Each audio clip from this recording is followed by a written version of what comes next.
நான் தூக்கின்னு வர்றேன், நீங்க அத்தை தூக்கின்னு வர்றீங்க. வா வா வா வா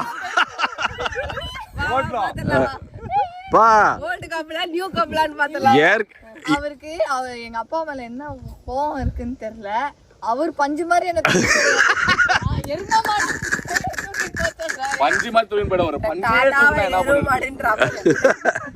அது ஒரு இது. அது யார் ஃபர்ஸ்ட் போறாங்கன்னு பாத்தலாம். வா பா வா பாக்கலாம். ஏய் ஏறா வீடியோ ஏறா. ரெண்டு போன் எடுனா.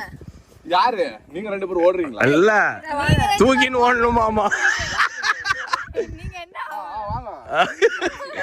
அவர் வயித்துக்கார உங்க அம்மா தூக்கல. கால விடு சாமி. சரண்டர். முன்னாடி வாங்க. வெயிட்ல தள்ளுதுப்பா. ஓகே. வாக்கிங்ல போய்டு.